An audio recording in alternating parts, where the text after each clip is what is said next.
Bienvenidos a todos y a los seguidores del canal que me han escrito pidiéndome a veces cómo más o menos interpretar dónde está el problema, si en las tiras de LED, en la fuente, en la etapa driver, up converter y demás.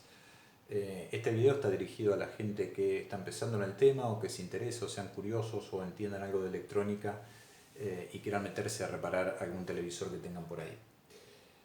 En principio vamos a analizar este TV que es de 55 pulgadas, le dejo el chasis y el modelo en la descripción. El modelo, la marca es Hyundai, pero el fabricante del TV es TCL, salió con otras marcas, creo que Master G, creo que marca Reco y demás.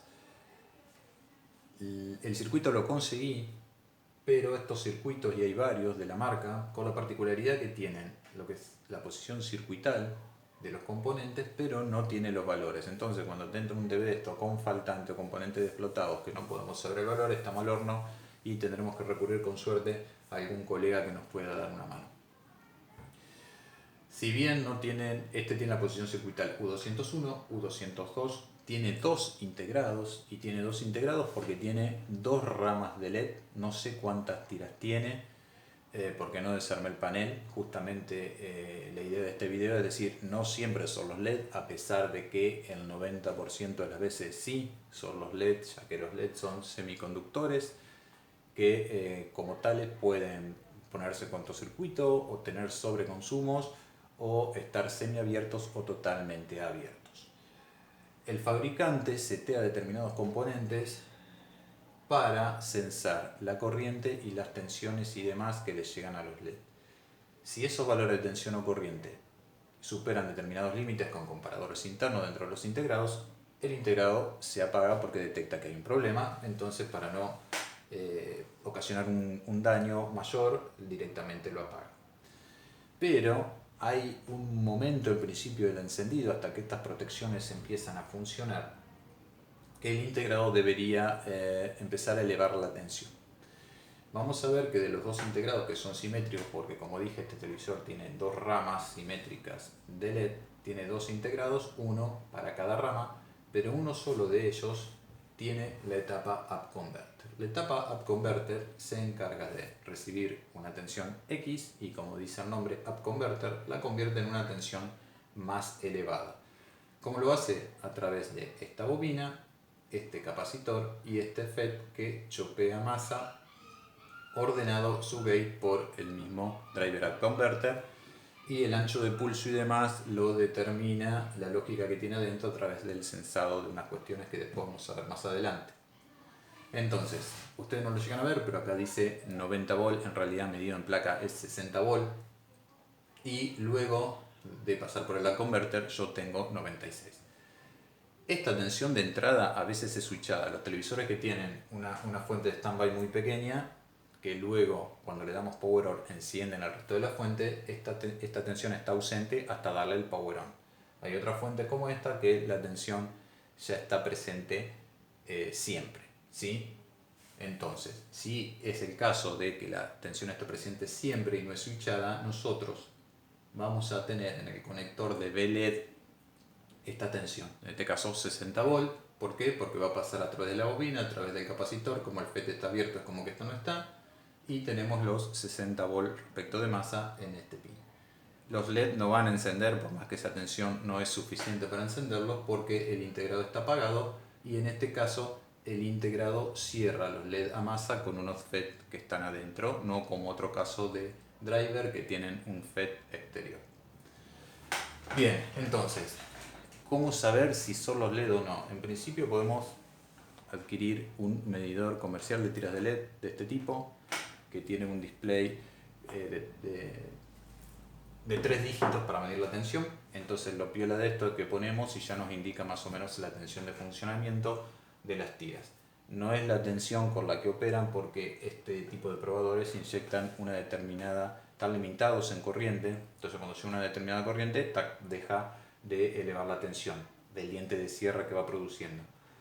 Pero si nosotros tenemos un televisor con una, dos, tres tiras, si medimos y nos miden la misma caída, muy aproximada caída de tensión, tenemos ya dos datos importantes. Primero es que la tira no está abierta y que si las tres miden más o menos lo mismo, quiere decir que no hay ninguna que está sobreconsumiendo demasiado y demás, con lo cual al menos cuando enchufamos y hemos encendido nos debería dar un primer pantallazo de imagen hasta que detecte un problema de sobreconsumo en alguna y sí apagarse. ¿Ok? Pero siempre algo se produce por más que tengamos las tiras malas. Entonces necesitamos alimentación, que como dije puede ser fija o puede ser switchada. Puede ser que la alimentación de este integrado aparezca cuando le damos power on o puede estar constante. En este caso, que la tensión está constante, lo que hacen para decir encendete o apagate a través del pin ballast on, que viene de la placa main del microcontrolador, le entra por un pin de inhibición. El enable, el habilitador, hace que el integrado empiece a funcionar. Después tenemos las otras dos señales que pueden llegar del micro, que es el ADIN y el PWM, que esto lo vamos a ver ahora enseguida. El ADIN, acá ustedes no lo llegan a ver, pero dice no conectado. El ADIN no lo usa, usa solo el PWM. Entonces, cuando enchufamos, si todo está andando bien, le damos power on, tiene que haber una tensión elevada respecto a esta de entrada aquí. ¿Por qué? Porque ni bien enchufamos y le damos power on, el televisor no energizó las tiras y no empezaron a actuar las protecciones, ni siquiera la de overvoltage, salvo que esta tensión esté hiper elevada porque la fuente ya tiene un problema y está actuando la protección de sobrevoltaje. Nunca me pasó, puede pasar. Pero, entonces, si encendemos y medimos aquí la tensión y acá hay la misma tensión de acá todo el tiempo, ni bien encendemos, es un problema. Quiere decir que esta etapa no está funcionando. ¿Por qué? Porque ni bien encendemos, le llega el ballast on, vamos a suponer que está todo bien, esto te le da la señal, empieza a generar el PWM, actúa este FET y acá se eleva la tensión. Por supuesto que si tenemos las tiras abiertas no va a haber ningún pestañazo, pero ya podríamos decir que si la tensión se eleva, esto está alimentado, le está llegando el ballast on, está habilitando el integrado oscila y genera la tensión. Si se encuentra un circuito abierto se va a apagar y si se encuentra con un sobreconsumo se va a apagar. Pero esa primera instancia de funcionamiento, antes de que el integrado empiece a ver si hay un problema y protegerse, se tiene que dar. Y ahí ya es una premisa de que estaríamos teniendo un problema de LED y que la etapa inverter está funcionando. Ahora, como les dije, tuvimos la suerte en este caso de que el integrado, la hoja de datos del integrado es bastante generosa. Y ahora les quiero mostrar el por qué yo hago los otros videos y cómo podemos hacer para determinar cómo bajar la corriente LED en el caso que no consigamos el circuito o el circuito del fabricante del televisor no esté muy claro y demás. Podemos rastrear lo que es el IC driver y ver ese IC driver cómo trabaja, ya que dependiendo de la estructura y la arquitectura interna es cómo debemos modificar para bajar esa corriente de LED. En este caso es bastante fácil, porque dice que la corriente de LED puede ser seteada por modificando el resistor del pin ISET, que es el pin 8 en este caso del MP3398A. Como vemos es una constante sobre la RIZ en kilo ohm. Ese es lo que nos determina el valor, el miliampere de la corriente de LED. Como esto es una constante, lo único que nos queda modificar es esto, y para que este número se achique tenemos que agrandar el valor de RIC. ¿Sí? Acá nos da unos valores aproximados usando los valores de corriente que ellos dicen. Y analizando, en este caso, el circuito de aplicación típica que nos da el fabricante sobre el integrado, vemos que tenemos el circuito de la converter. Como verán, acá están las resistencias sensoras de tensión de salida de la converter y acá nos va al overvoltage protector. ¿Ok? Esa es una de las protecciones. Después en este caso de este integrado tenemos esta iSense que en el source del FET que chopea a masa la tensión, la corriente que circula por aquí nos genera una tensión de referencia que entra el iSense. Internamente tiene un comparador con determinados valores y el valor de entrada que le está dando lo compara para arriba y para abajo para saber si no está circulando corriente o si la corriente que está circulando es demasiada porque tengamos dañado el inductor o porque tenemos una tensión de entrada elevada. Entonces el integrado se apaga para proteger los componentes y no dañar dañar lo menos posible en realidad. Bueno, el BIN, que es la tensión, si ustedes leen la hoja de datos de este integrado, el BCC es una salida de un regulador interno que tiene, que no lo utiliza. Lo que habíamos visto, el enable, que viene del micro y le dice, chup, ponete a funcionar en el caso de que la alimentación sea constante. A veces lo que hacen es intercalan un transistor acá y la tensión enable la usan directamente para habilitar el integrado que empieza a oscilar. ¿Okay? El oscilador es un valor de resistencia que le ponen para fijar la frecuencia de oscilación del PWM para el converter y demás. Todo eso lo pueden ir viendo dependiendo de cada integrado. El ADIN, el Analogic DIN, que ahora lo vamos a ver, el Enable y el PWM DIN. Los dos se usan para aumentar o disminuir la corriente que pasa por los LED. Como les dije antes, este tiene para 4 líneas de LED diferentes y acá estarían los retornos internos por dentro del integrado con los FET a masa y ya el sensado de corriente que tienen, en este caso interno, porque en este caso el cierre a masa de los LED se dan ya dentro del integrado, que no es en todos los casos. Bueno, ahora voy a tratar de mostrarle, explicarle, a ver si lo ven ahí, no sé si lo van a llegar a ver. Voy a tratar de encender una luz. Perdón por la desprolijidad, pero trabajar solo es complicado. Bueno, a ver si lo ven ahí. Vemos que tiene 2 IC driver, 2 MP3398A, uno para cada línea de LED. Después tenemos las 2 ramas de LED, un IC driver por rama, las resistencias de IC del integrado por sesión circuital U201 es R222 y R213. Esas dos resistencias están en paralelo, son de montaje superficial. Una es de 10K y la otra es de 20K. Para la otra rama, el IC del U202 es posición circuital R263 y 261 de 20K y 10K porque son simétricos, como habíamos hablado.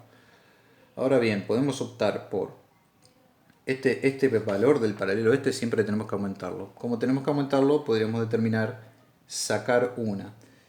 Yo en este caso saqué la de menor valor dejando solo la de 20K. Es demasiado, después vamos a ver el cálculo de potencia, vamos a ver que la reducción de potencia es demasiada. Si bien uno puede decir, qué bueno, ya seguro no se vuelven a quemar los LED o la fuente va a trabajar mucho más aliviada, sacrificamos mucho lo que es el brillo y la calidad de imagen. Bueno, la medición de tensión antes del converter, lo que le había comentado, 60 volt y elevado por el converter ya 96, que es la tensión que tenemos a la salida del conector de los LED. La tensión de los LED con luz de fondo al 100% es 96 volt. Y ahora le voy a comentar que cómo modifica el ítem luz de fondo o retroiluminación del menú usuario, menú imagen, en lo que es esta etapa converter y qué hace con la corriente de los LED. Entonces, la modificación para bajar la corriente de LED es para rama 1 quitar R222 o R213. Este lo le comenté antes. Si quitan la de 20K va a quedar con más corriente, si quitan la de 10K va a quedar con menos corriente. Para la rama 2 es la R263 o 261. Por supuesto que si en una rama saca la de 10, en la otra también saca la de 10, y si saca la de 20, en la otra la de 20. La medición de la reducción de corriente sacando R261 y R22, sacando las R de 10K, me da, sin modificar con luz de fondo ítem en el menú usuario el 50%, porque esto nos va a modificar las mediciones. Da 88,4 volt ni bien lo encendemos, que a los segundos baja 87,5, lo que nos produce una corriente inicial de 592 mA que baja a 384.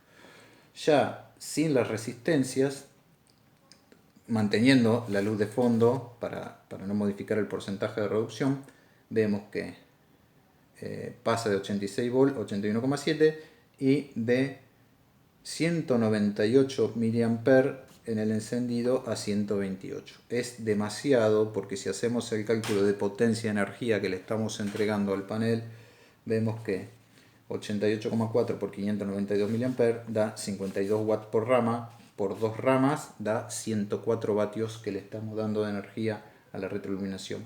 Y en el caso ya de la modificación le estamos dando 34, con lo cual la reducción de 104 a 34 ya es una locura, por más que tengamos el ítem al 50% y que al aumentarlo al 100 ese valor de potencia va a aumentar. Bueno, ya como lo estoy aburriendo, vamos a lo último, pero creo no menos importante. Espero se llegue a ver.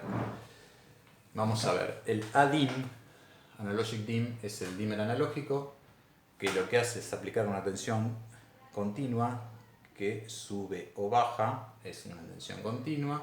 Vamos a imaginarlo que esto es 0 volt, 5 volt, tenemos una rampa y dependiendo en qué punto nos paremos, ese punto va a ser la información que va a tener el integrado para determinar cuánta energía, cuánta corriente darle a los LED de retroiluminación y así manejar el brillo de la pantalla.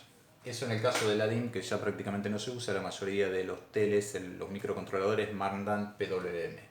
PWM, ¿no? Pulse Wave Modulation es, vamos a imaginar que tenemos el ítem retroiluminación o luz de fondo al 50%, entonces vamos a tener una onda cuadrada entre 0 volt y X voltaje, puede ser 3,3 o 5. Vamos a tener un periodo que es el tiempo que tarda en cumplir un ciclo esa onda y cuyo 50% del tiempo está en alto y 50% en bajo. Si hacemos matemáticamente el integral de esto, que sería el promedio, nos va a dar un valor de tensión X, que va a ser, en el caso del 50%, entre 0 y 5 volt, 2,5. En el caso que tengamos la luz de fondo retroiluminación al 5%, el PWM va a tener esta forma. Este va a ser el periodo, va a ser el mismo considerando que es la misma frecuencia, pero vamos a tener solo en alto esa señal un 5% del tiempo, con lo cual si hacemos el promedio de tensión continua va a estar por acá abajo. Y en el caso de tener la luz de fondo retroiluminación al 100%, va a estar el 100% en, por ejemplo, 5 volt.